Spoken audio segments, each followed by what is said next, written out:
ಹೌದು ಭೈರವಿ, ಆ ವಸುಂಧರ ಅಥರ್ವ ಅವ್ರ ಪರಿಸ್ಥಿತಿ ಒಪ್ಕೊಳ್ದೆ ಎಷ್ಟೆಲ್ಲ ಸುಳ್ಳು ಹೇಳಿ ನಾಟಕ ಮಾಡಿದ್ರಲ್ವಾ.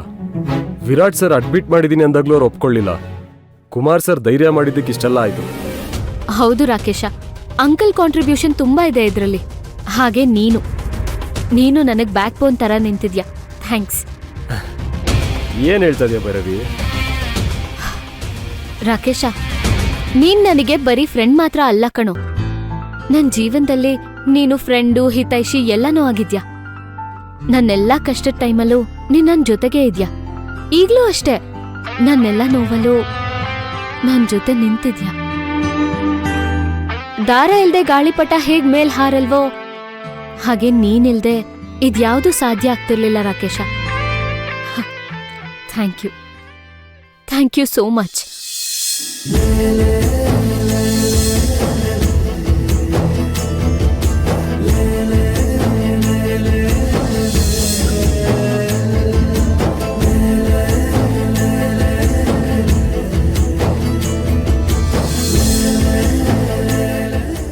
ಏನ್ ಭೈರವಿ ಇದೆಲ್ಲ?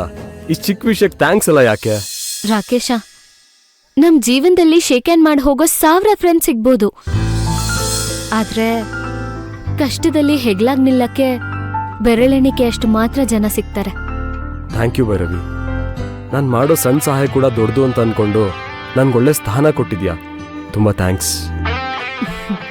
ನೋಡು ರಾಕೇಶ, ನೀನ್ ನನಗ್ ಮಾಡಿರೋ ಸಹಾಯಕ್ಕೆ ಪ್ರತಿಯಾಗಿ ನಾನು ಏನ್ ಬೇಕಾದ್ರೂ ಕೊಡ್ತೀನಿ. ಏನ್ ಬೇಕು ಕೇಳು, ಅದೇನಾದ್ರೂ ನಾನು ಕೊಡ್ತೀನಿ. ನನ್ಗೇನು ಬೇಡ ಭೈರವಿ, ನಿನ್ ನಿಷ್ಕಲ್ಮಶವಾದ ಸ್ನೇಹ ಮಾತ್ರ ಸಾಕು. ಇಲ್ಲ ರಾಕೇಶ, ನನ್ನ ಸಮಾಧಾನಕ್ಕೆ ನಿನಗೇನ್ ಬೇಕೋ ಅದನ್ ಕೇಳು.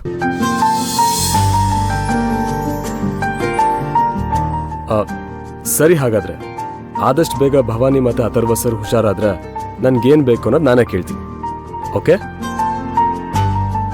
ಸರಿ, ಆಗ್ಲೇ ಕೇಳ್ಬೇಕು, ಮರಿಬಾರ್ದು. ಇಲ್ಲ ಭೈರವಿ, ಮರಿಯಲ್ಲ.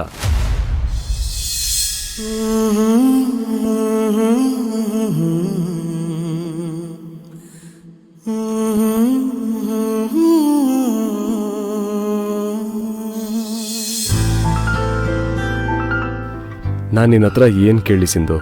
ನನ್ನ ಮನ್ಸು ತುಂಬಾ ನೀನೇ ತುಂಬಿಕೊಂಡಿದ್ಯಾ. ಮುಂದಿನ ಜೀವನ ದಾರಿಯಲ್ಲಿ ಇಬ್ರು ಕೈ ಹಿಡ್ಕೊಂಡು ನಡಿಬೇಕು. ನನ್ನ ಬಾಳ್ ಸಂಗಾತಿಯಾಗೋಕೆ ನಾನು ನಿನ್ನ ಹತ್ರ ಪರ್ಮಿಷನ್ ಕೇಳ್ತಾ ಇದ್ದೀನಿ. ನನ್ನ ಪ್ರೀತಿನ ಒಪ್ಕೋ, ನನ್ಗಷ್ಟೇ ಸಾಕು. ನೀನು ಬಗೆಹರಿಯದ ಹಾಡು, ನೋಡು ಹದಿಹರೆಯದ ಪಾಡು. ಈ ವಿಷಯದಿ ನನಗೆ ಅನುಭವವೂ ಕಮ್ಮಿ. ಎಷ್ಟೆಂದರೂ ನಾನು ಉದಯೋನ್ಮುಖ ಪ್ರೇಮಿ. ಇದು ಖಾಸಗಿ ಕಾರ್ಯಕ್ರಮ, ಇನ್ನೇನಿಲ್ಲ.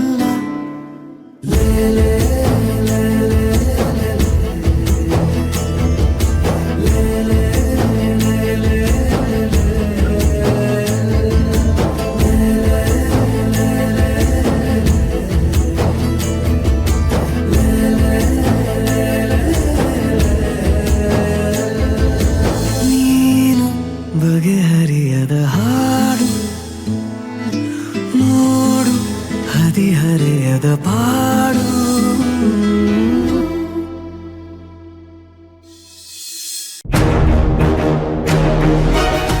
ಮತ್ತೆ ಸಾರ್, ನೀವು ಹೇಳೋ ಟೈಮಲ್ಲಿ ನಿಮ್ಮ ಮನೆ ಹತ್ರ ಒಂದು ಕಾರ್ ನಿಂತಿತ್ತು. ಯಾವ ಕಾರು? ಯಾವ ಕಾರು? ಅದಕ್ಕೂ ಇದಕ್ಕೂ ಏನ್ ಸಂಬಂಧ? ಡ್ಯಾಡ್, ಅಣ್ಣ ಹೊರಗಡೆ ಹೋಗೋ ಟೈಮಲ್ಲಿ ಆ ಕಾರ್ ಅಲ್ಲಿತ್ತು ಅಂದ್ರೆ ಅಣ್ಣ ಆ ಕಾರಲ್ಲಿ ಹೋಗಿರೋಕೆ ಚಾನ್ಸಸ್ ಇದೆ ಅಲ್ವಾ? ಅವನು ಯಾಕೆ ಆ ಕಾರಲ್ಲಿ ಹೋಗ್ತಾನೆ? ಅಷ್ಟಕ್ಕೂ ಆ ಕಾರಲ್ಲಿ ಅವನು ಯಾಕೆ ಕರ್ಕೊಂಡು ಹೋಗ್ತಾರೆ? ಸಾರ್, ಆ ಕಾರು ನಿಮ್ಮ ಮನೆ ಮುಂದೆನೇ ಇತ್ತು, ನಾನು ನೋಡಿದೆ. ನನ್ಗೆ ಯಾಕೋ ಡೌಟ್ ಬರ್ತಾ ಇದೆ. ಇದ್ಯಾವುದು ನೆಗ್ಲೆಕ್ಟ್ ಮಾಡೋ ಹಾಗಿಲ್ಲ ಡ್ಯಾಡ್.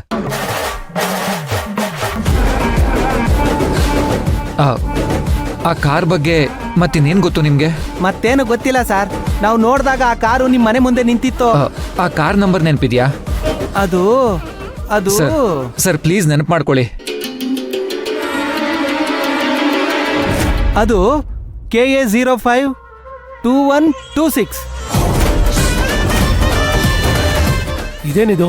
ಈ ಮನುಷ್ಯ ಕಾರ್ ನಂಬರ್ ಸಮೇತ ಹೇಳ್ತಿದ್ದಾನಲ್ಲ. ವಿರಾಟ್ ಕೂಡ ಆ ಕಾರ್ ಮೇಲೆ ಅನುಮಾನ ಪಡ್ತಾ ಇದ್ದಾನೆ. ಏನ್ ಮಾಡೋದೀಗ?